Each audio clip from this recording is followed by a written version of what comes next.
Most aspiring school leaders think the interview is about answering questions the right way.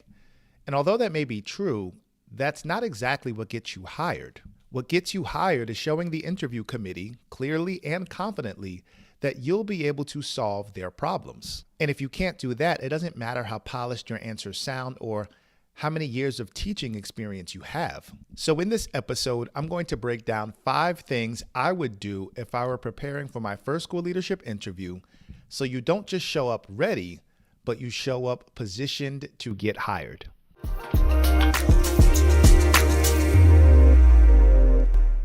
What's going on, aspiring school leader? I am Dr. Donovan Smalls II, educator, best-selling author, interview coach, and I help aspiring school leaders get interview ready and confidently land their first leadership role. Now, today's topic is 5 things I do to prepare for my first school leadership interview. Now, when it comes to this topic, it's really important because you being an aspiring school leader, you're trying to land your first school leadership role, you have to know how to prepare.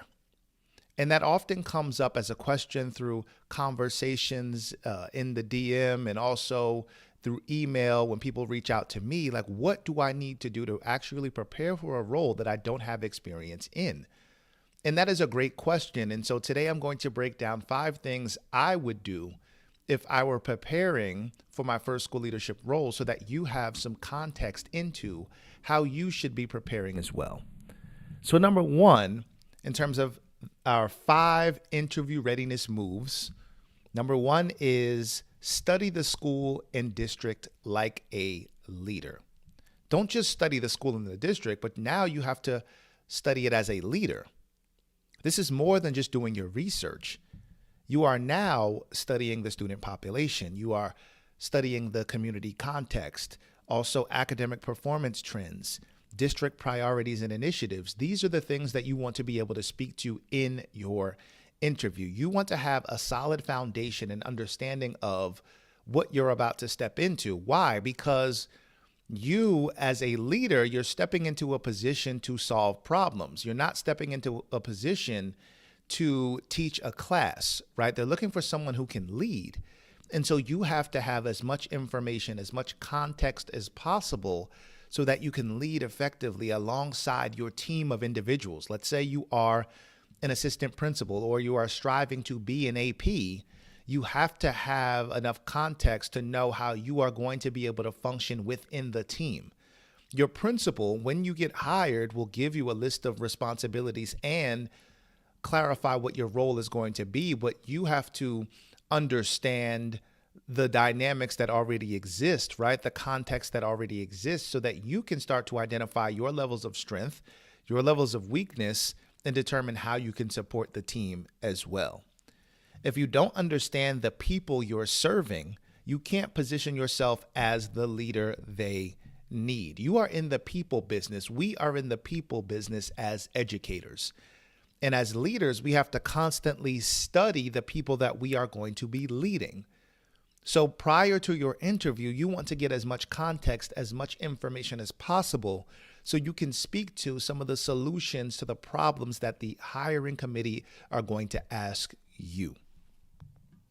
You're not just preparing answers. Again, you are preparing solutions.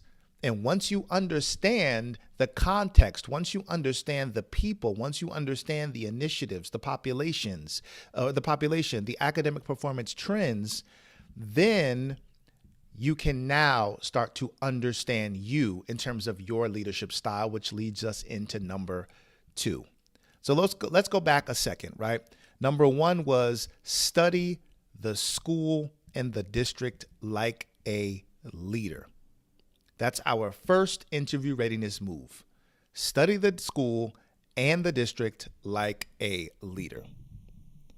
Number 2, you want to tighten your leadership story. This is your response to the statement that is usually asked at the beginning of every interview. Tell us a little bit about yourself. And you want to be able to nail this response. This is one that you can absolutely expect. This is a statement that you can absolutely expect to receive. And you have to be prepared to answer it, not by telling the interview committee the colleges that you went to and what you majored in while you were there, right? The interview committee can read all of those things from your resume. You want to be able to articulate and take the angle of articulating your why, right? Because that's going to lead people into your purpose in terms of how you have come to education. Maybe you have an inspiring story that people can learn from. Maybe you didn't get the academic support that you needed, and now you want to be a leader that provides the systems and the support for other people. You also want to talk a little bit about your journey, right? Because this is going to show your growth and how you've been able to lead a classroom, but now you're stepping into leadership.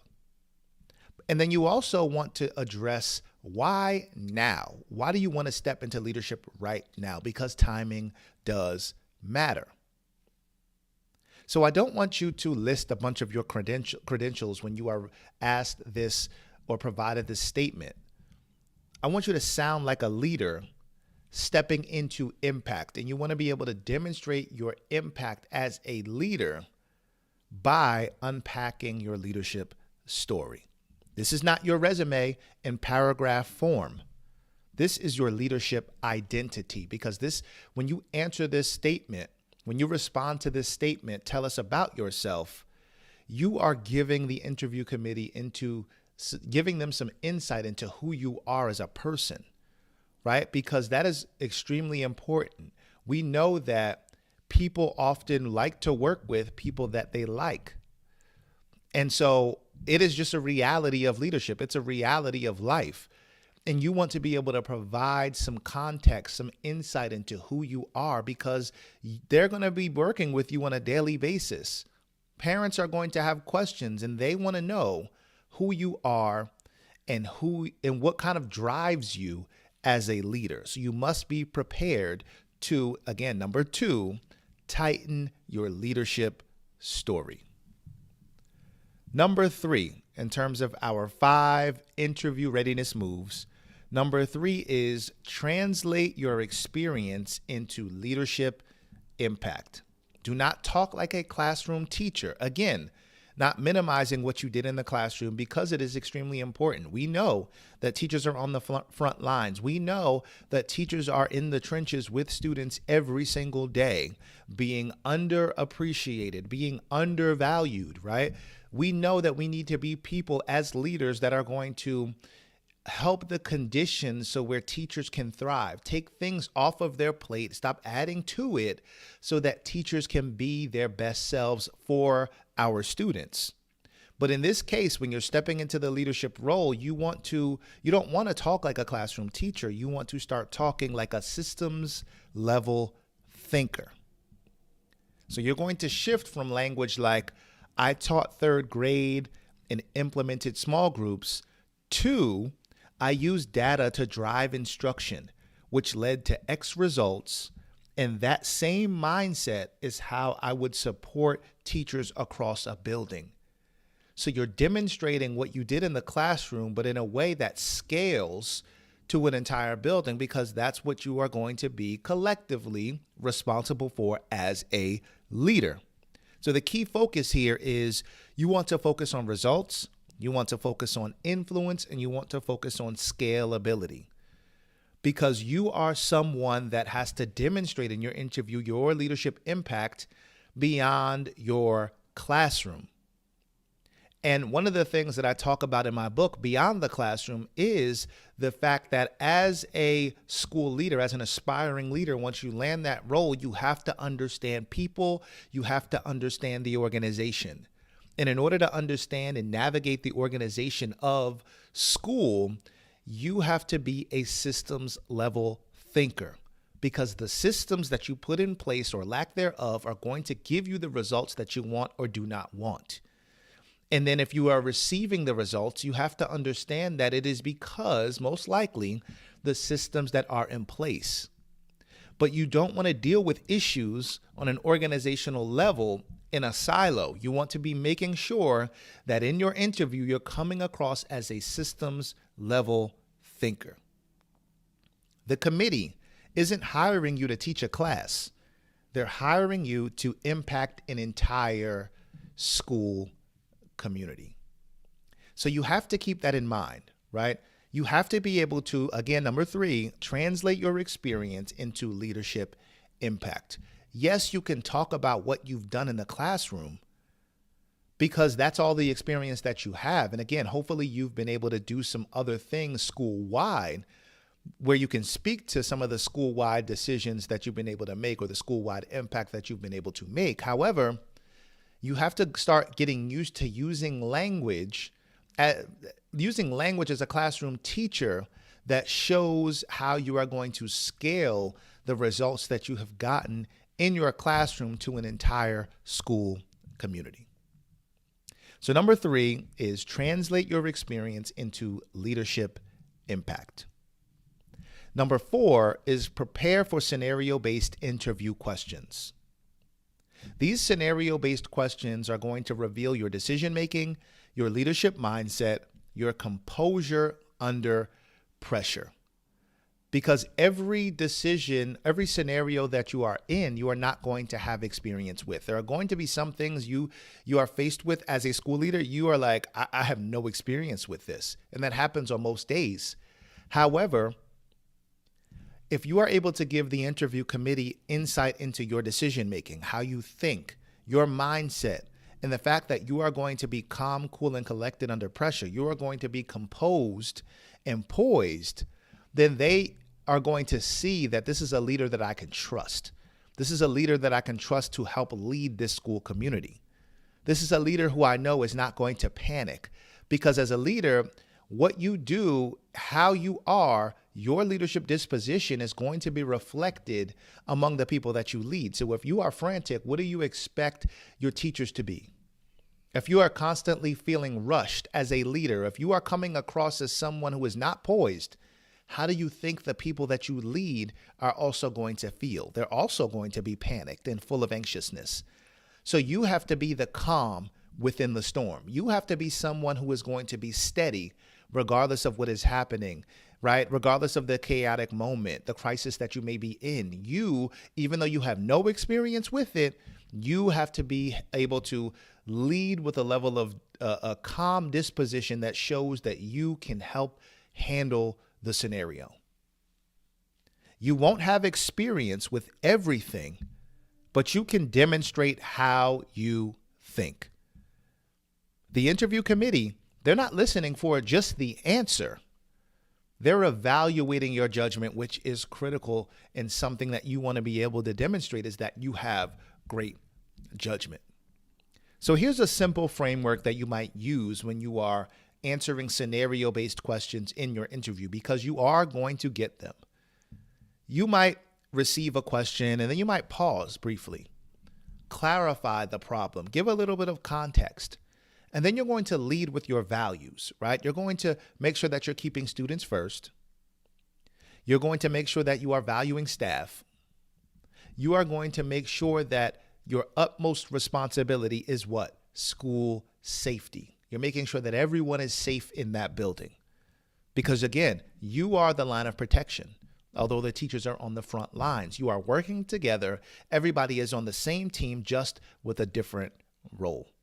And then you're going to walk through your actions, something clear, something concise, something that people can follow, and that also shows your level of confidence as a leader. And there's a thin line between confidence and cockiness. You have to find and discover yourself and spend time answering and going through these scenario-based questions to start to see, okay, am I giving a little bit too much cockiness in this response, but not enough just confidence, right?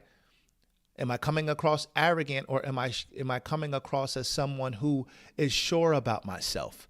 These are the things that you must discern as you begin to prepare for these scenario-based interview questions. All right. So number 4, again, prepare for scenario-based interview questions. And lastly, in terms of our 5 interview readiness moves, things that I would do if I were preparing for my first school leadership interview. Lastly, number 5 is ask questions that position you as a leader, not just a candidate. So, at the end of every interview, you typically are asked the question, do you have any questions for us? Do you have any questions for the interview committee? And this is where most people fumble. But here you can really stand out based on the questions that you are asking. I want you to reframe your audience. You are not just being interviewed. You are also evaluating whether this is the right leadership opportunity for you, because every leadership opportunity is not for you. Every environment is not for you. Every school community is not for you. There is a specific school community that exists for you and your leadership and who you are and your leadership disposition and your identity and all of those things. They do matter. And so I want you to reframe your audience, and I want you to start thinking in approaching the questions that you ask in this way. You are evaluating the interview committee just as much as they are evaluating you. So I want you to avoid questions like, what's the schedule like? Or what are the expectations? And I want you to start thinking in terms of stronger leadership level questions, which might be, what are the biggest challenges this school is currently facing? How do you support and develop your leadership team? Or what qualities have made past leaders successful or unsuccessful here? See, you're going deeper into your leadership level questions, giving you the response to giving you a response from the interview committee for you to evaluate whether this is going to be the right fit for you. The questions you ask tell the committee how you think and whether you already see yourself as a leader, but they're also questions to where you start to understand if you're going to be a good fit, because the fit in terms of your leadership absolutely matters. There are going to be certain environments that if you are able to land that first school leadership role, there are certain environments where you are going to thrive. But there are other environments where you might not necessarily know the school community you're walking into, and it might be tough. It might be tough for you. And so you need to make sure that you are also doing your research. You're understanding the context that you're going to be walking into as a leader. It is extremely important, but often overlooked. And I want you to be able to land that first school leadership role, do well in your interview, but do not forget to ask leadership level questions at the end. So today we talked about 5 interview readiness moves. And number 1 was study the school and district like a leader. Number 2, tighten your leadership story. Number 3, translate your experience into leadership impact. Number 4, prepare for scenario-based interview questions. And number 5, ask questions at the end of your interview that position you as a leader, not just another candidate. These are the things that I help aspiring school leaders with in my Elevate Your Impact interview preparation coaching program. In this program, we work on developing your leadership story. We also work on going through these scenario-based interview questions, the experience-based interview questions, and also refining the questions that you are going to ask at the end of every interview. Because you want to be prepared. You want to be somebody that comes across as this person is ready for the job. And not just ready for the job, but they're ready to make the leadership level impact that we are looking for as an interview committee. So if that's you, if you're someone who knows that you need additional support regarding interview preparation, reach out. Let's have a conversation so that we can work together and get you to exactly where you know that you need to be to land your first school leadership role. I hope you enjoyed this episode. If you did, make sure you share it with someone else so we can continue to impact aspiring school leaders and they can continue to land their first school leadership role. As always, I hope you have a great week of teaching, leading, and learning. Take care.